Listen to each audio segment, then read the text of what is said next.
첫 번째 이야기 톨게이트의 여인. 대도시의 화려한 불빛이 모두 꺼진 깊은 밤, 고속도로는 세상에서 가장 고독한 공간으로 변하곤 합니다. 오늘 첫 번째로 들려드릴 이야기는 지방의 한 외진, 폐쇄형 톨게이트에서 야간 수납원으로 근무하던 한 여성이 겪은 끔찍한 기록입니다. 그녀의 이름은 미숙 씨였습니다.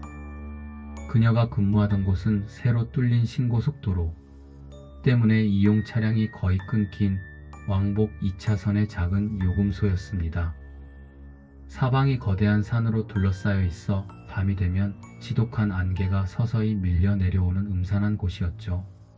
미숙 씨는 주 3일 밤 11시부터 다음날 아침 7시까지 그 좁은 수납 부스 안에서 홀로 근무를 섰습니다. 지나다니는 차가 1시간에 한 대도 안 될 때가 많았기에 요금소 안은 오직 라디오의 나직한 잡음과 서늘한 에어컨 바람만이 감도는 삭막한 공간이었습니다. 미숙 씨는 이 적막함에 제법 익숙해져 있다고 생각했습니다.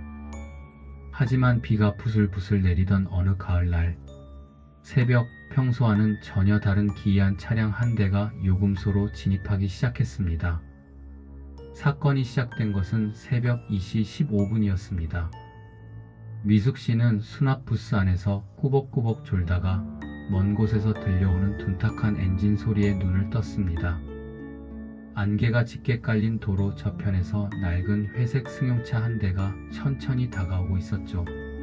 이상하게도 그 차는 전조등을 모두 끈 채 오직 비상등만을 깜빡거리며 미숙 씨가 있는 일반 수납 차선으로 진입했습니다. 차가 부스 앞에 완전히 멈춰 섰을 때 미숙 씨는 묘한 한기를 느꼈습니다. 운전석 창문이 스르륵 내려갔지만 차 안은 기묘할 정도로 어두워서 운전자의 얼굴이 전혀 보이지 않았습니다. 미숙 씨는 예의 바르게 통행권을 요구했죠. 요금 3,200원입니다. 통행권이나 카드 주시겠어요? 하지만 운전자는 아무런 대답도 없었습니다. 그저 묵묵히 운전대를 잡고 앞만 바라보고 있을 뿐이었습니다. 미숙 씨가 다시 한번 요금을 안내하려던 그 순간 운전석 뒷자리의 창문이 아주 천천히 내려가기 시작했습니다. 그리고 그 좁은 창문 틈새로 길고 헝클어진 머리카락을 늘어뜨린 한 여인의 얼굴이 드러났습니다. 그 여인은 미숙 씨를 향해 고개를 돌렸습니다. 그런데 이상하게도 그녀의 목 관절이 마치 부러진 것처럼 90도 각도로 꺾여 어깨에 닿아 있었습니다.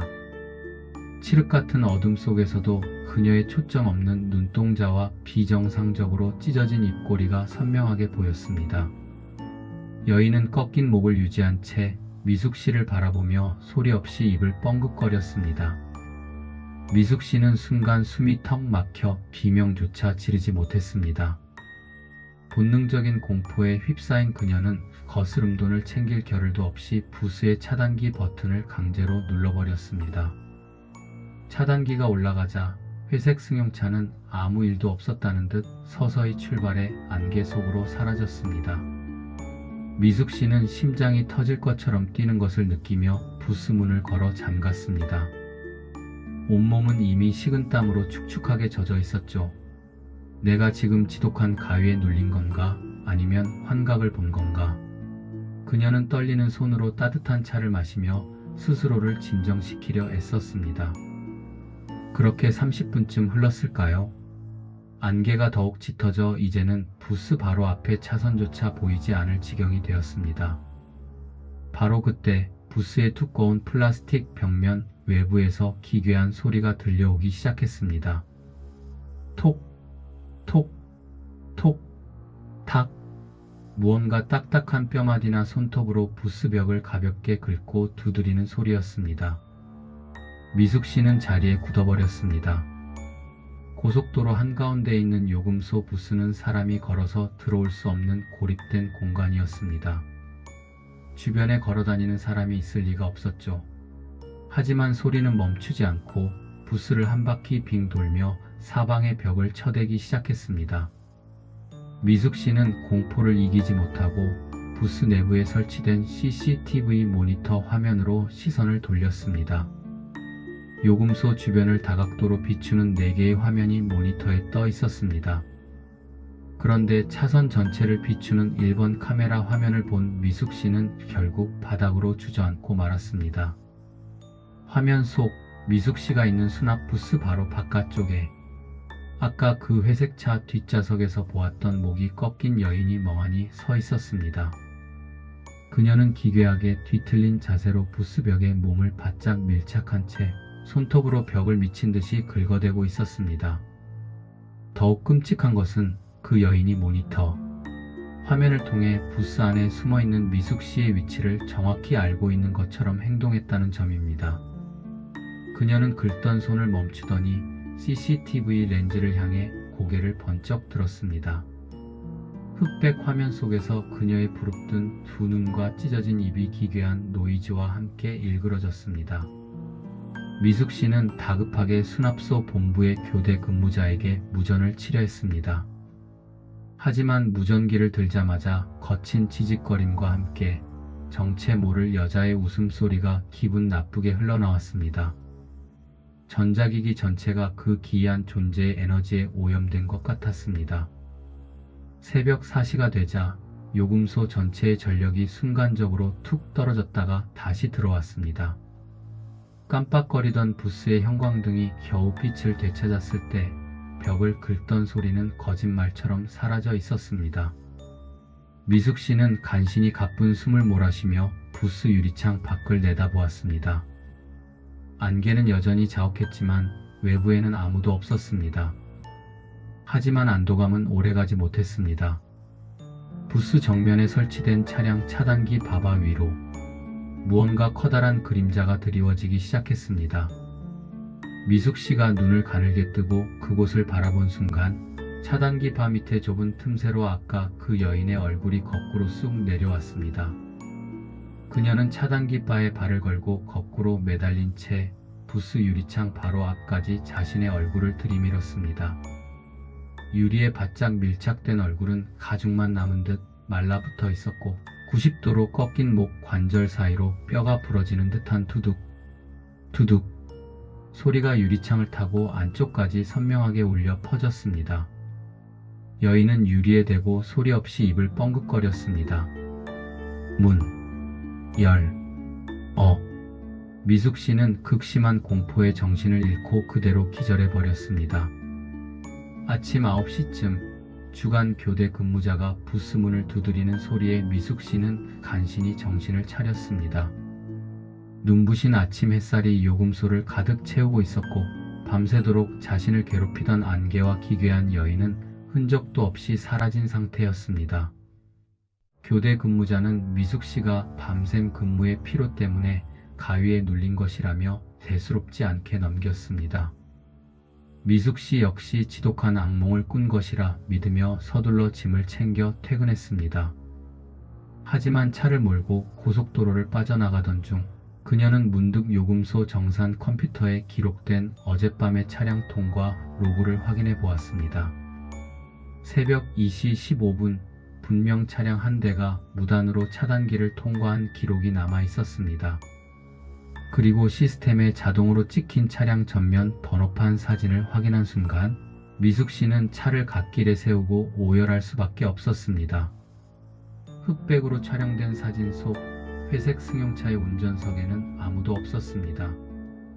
오직 뒷좌석 창문 너머로 목이 기괴하게 꺾인 여인이 카메라 렌즈를 똑바로 바라보며 미숙 씨의 차량 번호가 적힌 종이를 손에 든 채 기괴하게 웃고 있는 모습이 선명하게 찍혀 있었기 때문입니다.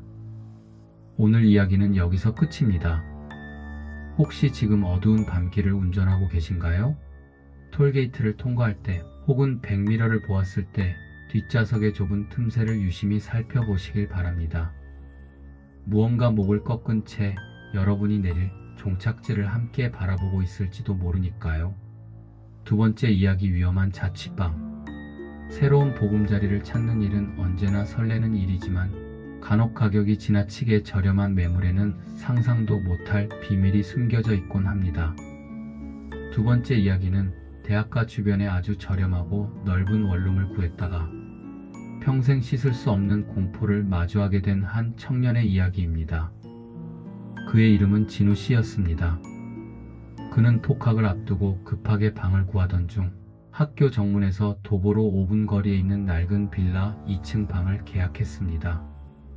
방이 굉장히 넓은 편인데도 주변 시세의 반값도 안 되는 파격적인 조건이었죠. 집주인은 그저 건물이 오래되어 싸게 내놓은 것이라며 서둘러 계약을 재촉했습니다. 진우 씨는 횡재했다는 생각에 기분 좋게 이사를 마쳤습니다. 방은 도배도 새로 되어 있어 겉보기에는 아주 깨끗하고 아늑해 보였습니다. 하지만 이사 첫날 밤 침대에 누워 잠을 청하려던 진우 씨는 은은하게 풍겨오는 기묘한 냄새를 맡았습니다.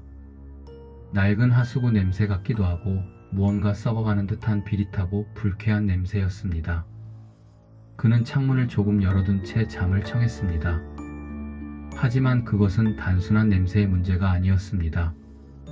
이틀째 되던 날 밤, 방 안의 불이 모두 꺼지고 완벽한 정적이 찾아왔을 때 진우 씨는 침대 머리맡 벽면 안쪽에서 이상한 소리를 들었습니다. 서걱, 서걱, 스윽. 마치 날카로운 손톱이나 칼날로 벽지 안쪽 콘크리트를 거칠게 긁어대는 듯한 소리였습니다. 진우 씨는 옆집에 사는 사람이 늦은 시간에 벽에 가구를 붙이거나 인테리어를 하는 줄 알고 벽을 쾅쾅 두드렸습니다. 아, 새벽에 좀 조용히 합시다. 소리는 진우 씨의 항의에 반응하듯 뚝 끊겼습니다. 하지만 몇 분 뒤 소리는 아까보다 훨씬 더 크고 규칙적인 리듬을 타며 다시 시작되었습니다. 슥, 슥, 슥, 슥. 마치 무언가가 벽 내부를 타고 조금씩 위로 기어 올라가는 듯한 불길한 움직임이었습니다. 진우 씨는 낡은 빌라라 벽 사이에 쥐가 살고 있는 모양이라 생각하며 귀를 막고 간신히 잠들었습니다. 다음날 아침 잠에서 깬 진우 씨는 침대 머리맡 벽면을 살펴보다가 기이한 현상을 발견했습니다. 새로 도배한 깨끗하고 하얀 벽지 한가운데에 손바닥만 한 크기의 검은색 얼룩이 져 있었던 겁니다. 어젯밤까지만 해도 분명 없던 얼룩이었습니다. 습기 때문에 곰팡이가 피어오른 줄 알고 수건으로 닦아보았지만 얼룩은 벽지 표면이 아니라 벽지 안쪽에서부터 배어나오고 있었습니다. 심지어 그 검은 얼룩 주변으로 어젯밤 맡았던 그 비릿하고 썩은 듯한 냄새가 유난히 강하게 진동하고 있었죠. 진우 씨는 집주인에게 연락해 벽지에 누수가 있거나 곰팡이가 심한 것 같다고 항의했지만 집주인은 그저 환기를 잘 시키라는 무책임한 답변만 늘어놓았습니다. 그리고 그날 밤 소리는 더욱 선명해졌습니다. 단순한 긁는 소리가 아니었습니다. 눅눅한 가죽이 찢어지는 듯한 기분 나쁜 마찰음과 함께 무언가 거칠게 숨을 몰아쉬는 듯한 나직한 호흡 소리가 벽 너머에서 들려오기 시작했습니다. 흐, 슥, 흐, 슥. 진우 씨는 공포심에 휩싸여 방에 불을 켜고 침대에서 멀리 떨어졌습니다. 불이 켜진 방 안에서 그는 믿을 수 없는 광경을 목격했습니다. 침대 머리맡 벽지에 피어있던 그 검은 얼룩이 어젯밤보다 2배 이상 커져 있었는데 그 형상이 마치 거꾸로 매달려 있는 인간의 척추와 사지 모양으로 기괴하게 번져나가고 있었던 겁니다. 진우 씨는 도저히 그 방에서 잠을 잘 수 없었습니다. 그는 스마트폰을 켜서 방 안의 상황을 실시간으로 녹화할 수 있도록 간이 홈 카메라 어플을 설치한 뒤 거실 테이블 위에 삼각대를 세워 침대 쪽 벽면을 비추도록 맞추어 두었습니다. 그리고 자신은 친구의 자취방으로 피신해 밤을 보냈습니다. 다음날 오후 진우 씨는 불안한 마음으로 자신의 방으로 돌아와 스마트폰에 녹화된 밤사이의 영상을 재생했습니다. 영상은 새벽 3시까지는 아주 평온했습니다. 텅 빈 방 안에는 정적만이 흐르고 있었죠. 하지만 정확히 새벽 3시 14분이 되는 순간 화면이 심하게 지직거리며 왜곡되기 시작했습니다. 그리고 침대 머리맡 벽지에 피어있던 그 거대한 검은 얼룩의 중심부가 서서히 부풀어 오르기 시작했습니다. 평평해야 할 벽지가 마치 안에서 무언가가 밀어내는 것처럼 텐트처럼 볼록하게 튀어나왔던 겁니다. 이내 툭 하는 소리와 함께 탄탄하게 붙어있던 벽지의 이음새가 기괴하게 찢어졌습니다. 그리고 그 찢어진 벽지 틈새로 진을처럼 시커멓게 썩어 들어간 인간의 하얀 손가락들이 삐져나왔습니다. 그 손가락들은 벽지를 양옆으로 완전히 찢어발기며 콘크리트 벽 내부의 좁은 사각지대 틈새에서 서서히 밖으로 기어 나왔습니다. 영상 속에서 벽을 찢고 나온 존재는 온몸의 관절이 비정상적으로 꺾인 채 앙상하게 마른 한 여인의 형상이었습니다. 그녀는 오랫동안 좁은 공간에 갇혀 있었던 듯 피부가 온통 회색빛으로 변해 있었고 초점 없는 커다란 눈동자는 기괴하게 뒤틀려 있었습니다. 그녀는 벽에서 완전히 빠져나와 진우 씨가 평소 잠을 자던 침대 매트리스 위에 조용히 내려앉았습니다. 그리고 카메라 렌즈가 있는 방향을 정확히 응시하더니 진우 씨의 이불을 끌어당겨 자신의 몸을 덮고 침대에 누웠습니다. 침대에 누운 그녀는 옆자리의 공간을 비워둔 채 손으로 매트리스 바닥을 탁, 탁, 탁 두드렸습니다. 마치 오늘 밤에는 왜 들어오지 않느냐며 얼른 와서 자신의 옆에 누우라고 신호를 보내는 것처럼 말입니다. 진우 씨는 영상을 보다가 스마트폰을 바닥에 떨어뜨렸습니다.